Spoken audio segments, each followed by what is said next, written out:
South Korea in 2023 is a global economic and cultural powerhouse. From Samsung and Hyundai to BTS and Red Velvet to Crash Landing on You and Train to Busan, South Korea is a vibrant and growing democracy. But as we've seen in other episodes on this channel, South Korea's recent history has a great many dark shadows marked by authoritarianism and dictatorship. I'm your host David, and today we are going to look at South Korea's Third Republic under the leadership of Park Chung-hee. This is the Cold War. Modern Korea has a reputation for being a sleek and modern trendsetter, just like the sponsor of today's video, Ridge. The Ridge beveled ring set is the perfect accessory to match and coordinate with your Ridge wallet. The ring has an outer beveled edge for on-hand comfort and an inner convex shape for a comfortable no-pinch fit, and comes in a choice of materials and colors, including carbon fiber, tungsten carbide, 24 karat gold, and my favorite, titanium. And best of all, the Ridge offers their lost and resizing protection plan, so if you lose your ring, or lose 20 pounds, each purchase comes with the option of 2 future exchanges for the same ring in the same or different size. That's a protection plan that really has your back for life. Check out Ridge's full selection by using the link in the description and use the coupon code TCW to get 10% off from the Ridge.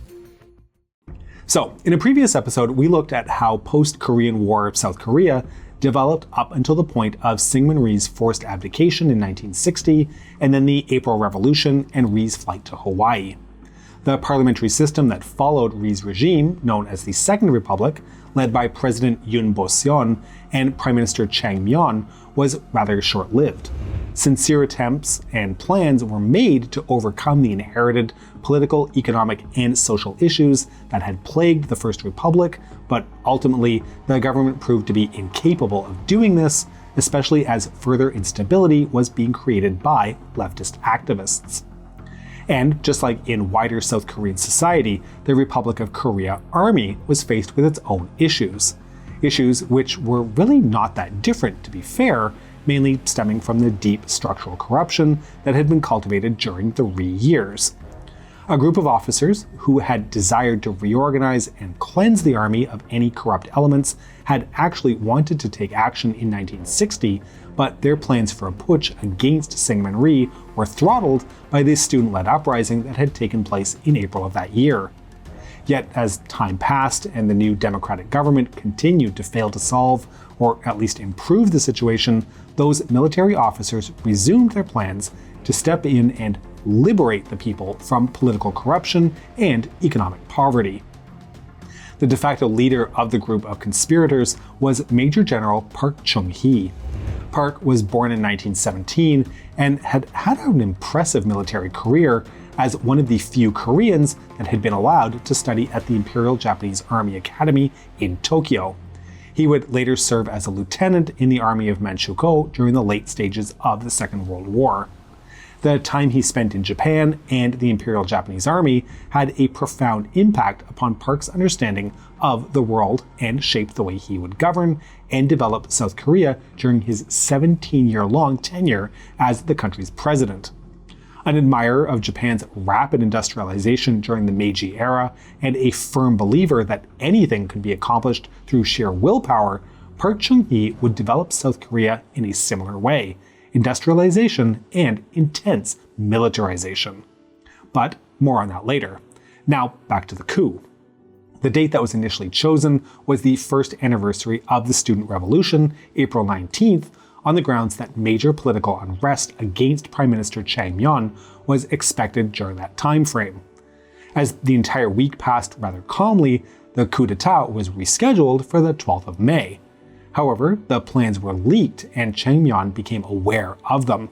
Yet Army Chief of Staff Chang To-young questioned the reliability of the security report and even managed to sue the Prime Minister into not ordering an investigation. Chang Myon had a deep trust for To-young, but unbeknownst to him, the Chief of Staff had known about the plans since April, when Park Chung-hee had boldly revealed them to him during a private meeting. Although Chang To-young had refused to play any active part in the coup, he also didn't move against them, providing tacit support to Park Chung-hee and his allies. The wheels were set in motion at dawn on the 16th of May. Moving fast, the revolutionaries, as they called themselves, managed to seize all the buildings housing 3 branches of the South Korean government before the sun had come up. Using the Korean Broadcasting Company, they then declared the creation of the Military Revolutionary Committee. A terrified Chang Myon provided no resistance against the coup and fled to a Catholic convent, while the president of South Korea, Yoon Po-sun, who also happened to be a political rival of Chang Myon, decided to remain as the head of state, thus legitimizing Park and his coup. In the following days, Park consolidated his power by moving against possible counter-revolutionaries, including communists and politicians, as well as rivals within the army. He set up the Supreme Council for National Reconstruction, with Chang To-young as the presiding officer, while Park would become the vice chairman. Along with the SCNR, another organization that would be pivotal to Park Chung-hee's regime was the freshly established Korean Central Intelligence Agency, or KCIA. Headed by Park's nephew-in-law, Kim Jong-pil, the agency collected intelligence on every possible threat, including communist sympathizers and anti-coup military officers. As you can imagine, the KCIA exercised great influence in the political life of the country. Thus, by directly controlling both the SCNR and the KCIA, Park Chung-hee's power was virtually unchallenged. While nobody inside Korea could challenge Park's authority, there was one person with the ability to influence his policies. This was none other than President John F. Kennedy. Under increasing pressure from the US administration, Park decided to uphold his promise of returning the country to civilian rule as soon as possible, and so in December 1962, a referendum was held to return the country to a presidential system like the one in place during Syngman Rhee's time. In reality, from the moment the United States had voiced their opposition to Park's military regime, he didn't have any other real choice other than to comply.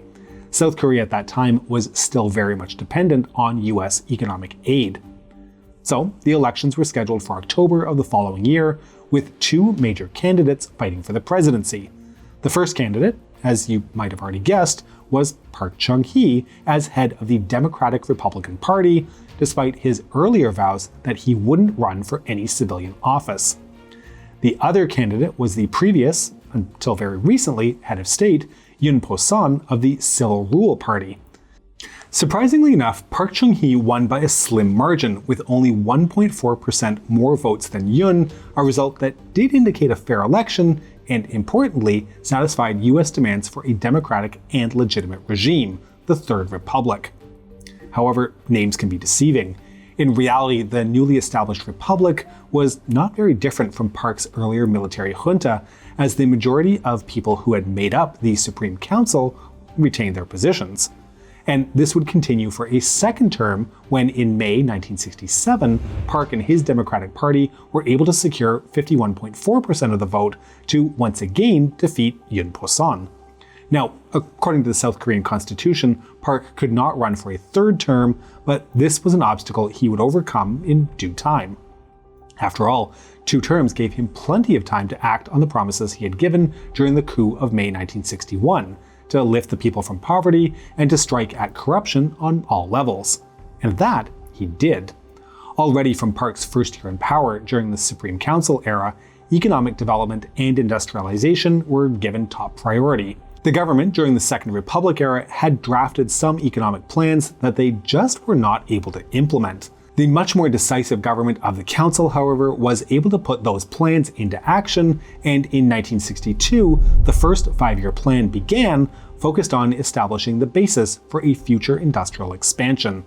As such, emphasis was placed on the energy sector, which included expanding coal mining operations and electricity production. Attention was also given to developing infrastructure such as railroads, harbors, and airports, as well as an increase in agricultural productivity. Yet what was achieved during the junta years would pale in comparison to what would be done during Park's presidential years. During the SCNR era, as a result of internal political strife, Park had to make his decisions in accordance with how they would affect his political power. 2 years later, with Park largely freed from any political rivals, he was able to plan at a very technocratic and long-term level. In 1967, a second 5-year plan was launched, this time aiming to develop South Korea's heavy industry to increase exports and to make Korean products competitive worldwide. The key to the Third Republic's rapid economic development were the chaebol, large industrial conglomerates usually owned by one family, similar to the more famous Japanese zaibatsu, itself not to be confused with the zaibatsu from Grand Theft Auto 2. Undoubtedly, you already know some of the chaebol, such as Samsung, Hyundai, LG, SK, Nongshim, the list could go on and on.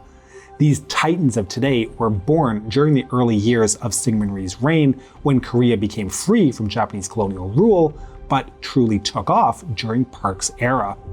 Their relationship with the latter's regime was a love-hate one, based mostly on the fact that one needed the other to exist.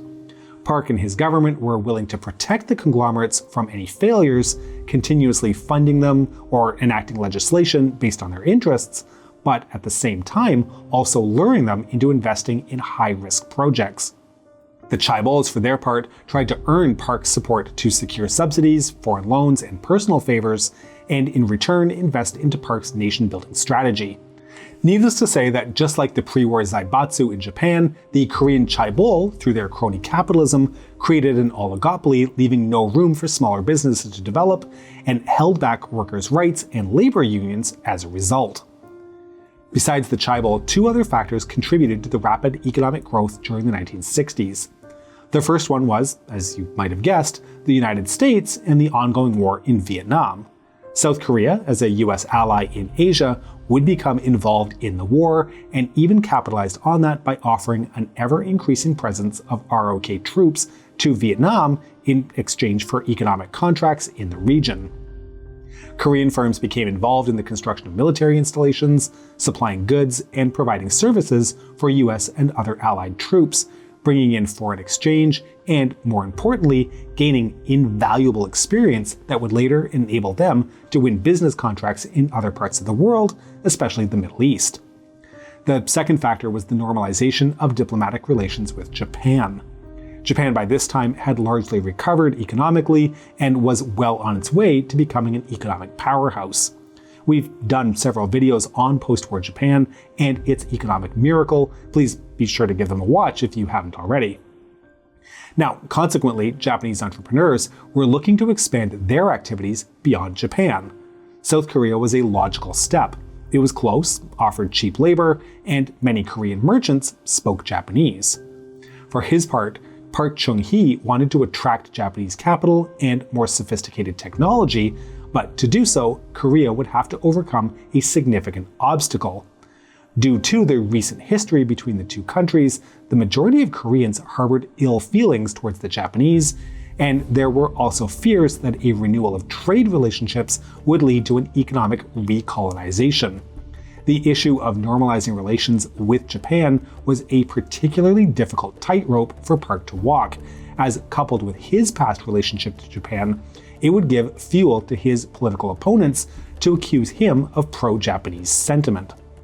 Nonetheless, the necessity of trading with Japan overcame any inhibitions Park's administration might have had, and attempts to begin normalization began in earnest in 1964.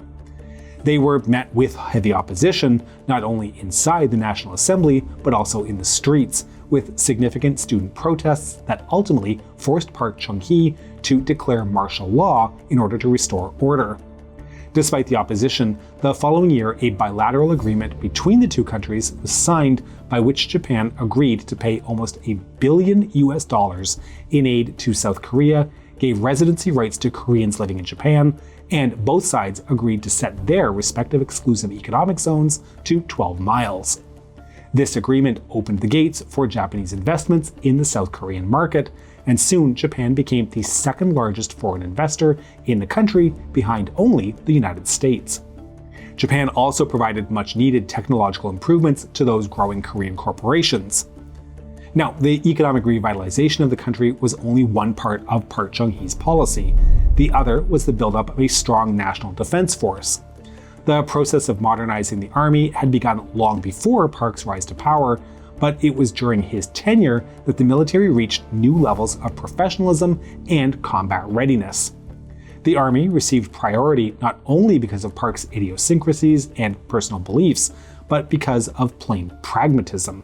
Keep in mind, Kim Il-sung was on the other side of the DMZ, steadily increasing his own military presence by building massive artillery batteries along the border, spreading fears of a second Korean War. Or a resumption of the first one, since there wasn't a peace treaty? Anyway, that thankfully didn't happen, but South Korea did find itself involved in another war, but in Vietnam.